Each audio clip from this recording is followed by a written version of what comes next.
Hi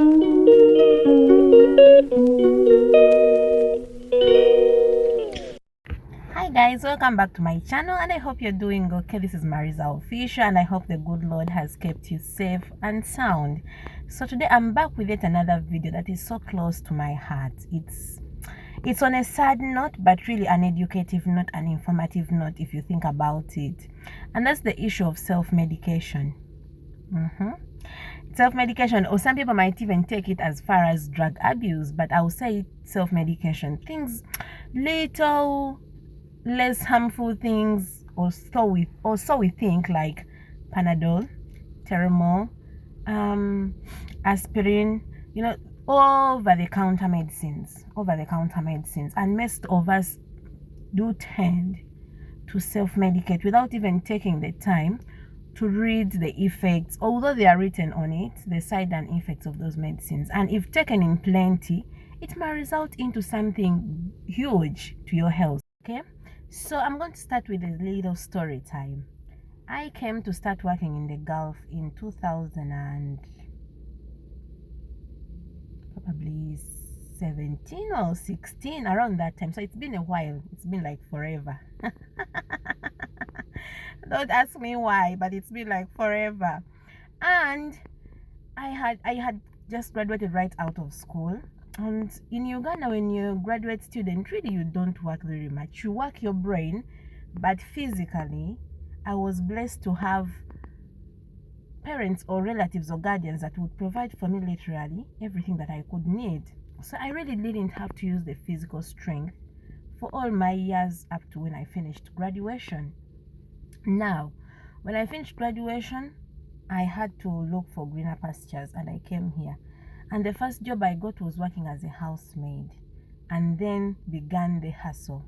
And that began the hustle of having to use my physical strength to carry things, to do the work, mob, cleaning, name it, all those things, okay? And I was blessed that the house I was working for was not really a big house. It was just a mom, a dad, a little boy that was about 8 years old, and a little one that was about 2 years old. So it wasn't a big family, but it really did take a big toll on my body, I was not used to that kind of work, but here I am, ready to take on whatever it is that is needed to be done. And I began the rabbit hole that I regret up today of self-medicating with Panadol. You people, I took Panadol every single day for about 1 year. And for me, now that I think about it was not really the physical pain that was causing me the harm.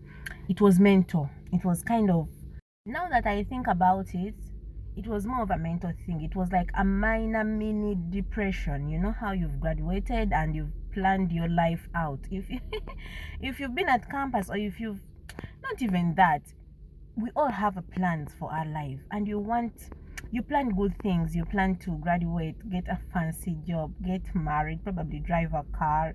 You plan out your life, and sometimes when things don't exactly work out how you want them to be, you enter into that mini depression. It's not a depression, the clinical one, but it's a mini depression. And to silence that pain, I think, or I thought by then, I was naive, I was young, I took it as, I have a headache, so I had to take Panadol every single day for headache. But I really didn't think to take a minute and say, but what's the cause of all this headache really? I eat well, I really sleep well if I choose to, but what was causing it? And now that when I reflect back, and after reading on the internet, asking about, a friend of mine told me, maybe you're kind of depressed. And that happened when I went back, when at the end of that year, I really got sick because the Panadol was just so much in my body. They had to take me to hospital. I was having a stomach. It just came one day and I was having a severe stomach pain, you people. And I drank Panadol. Yeah, I know. I don't learn. And I had to be taken to hospital very early in the morning at 5 o'clock. And the doctor had to ask me the history, and I had to take him. And he was like, you know what? Panadol is good for as long as you take it in minimal ways, like 2 or 3 days. When you have that It's not to be taken as water, And he began taking me through all the side effects. And you people, when I came back home, and I started to do a little research for myself, you people, they do have side effects. Like panadol can really hurt your kidneys, which is what I was experiencing. I called it a stomach pain, but what I was really getting was my kidneys were beginning to get affected, and I had to stop. And by the grace of God, you people, by the grace of God, I stopped.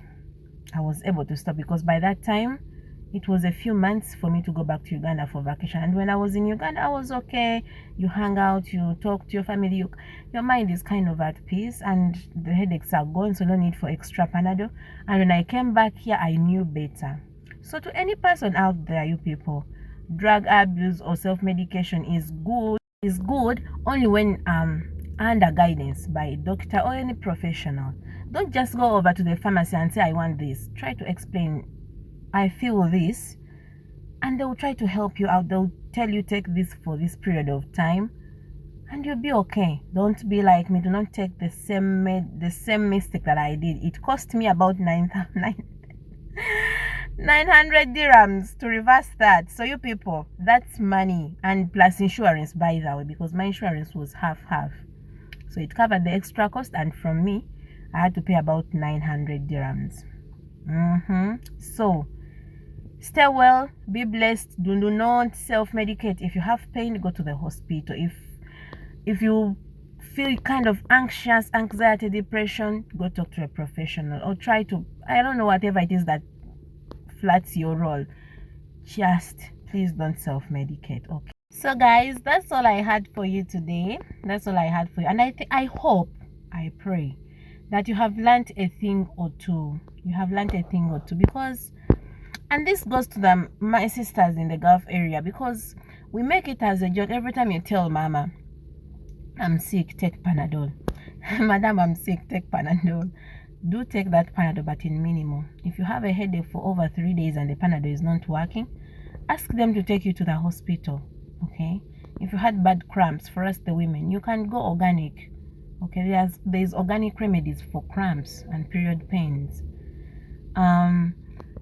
If you have back pain and you take that back medicine for if they have it in the house and they tell you, oh, take this one, it helps, and if it doesn't help for over 2-3 days, tell them, you know what, it's not working with me, take me to the hospital, and the doctor will know what will work best for you if you explain to them. Okay, and for those of you who would like to hear more of my personal stories, working in the Gulf, living in the Gulf, driving in the Gulf, please consider to like, share, and subscribe to this channel, and hit the notification bell so that whenever I upload a video, you get to know about it first. Okay, I'll be waiting in the comments to interact with you guys. Tell me your experience. How has your experience with pain, muscle pain, headaches, backache been in the Gulf since you came? Some of you are really strong. Yeah, some of you are really, really strong, but some of us, we had to be toughened up a bit. Okay, and by the grace of God, I'm in a better place now. I've not touched panadol in a really long time, and if I do, it's for just maybe one day. Okay, because now I know better. Okay, and with that, please see you next time. Don't forget, this is Marisa Official, and with much love, God bless. Bye.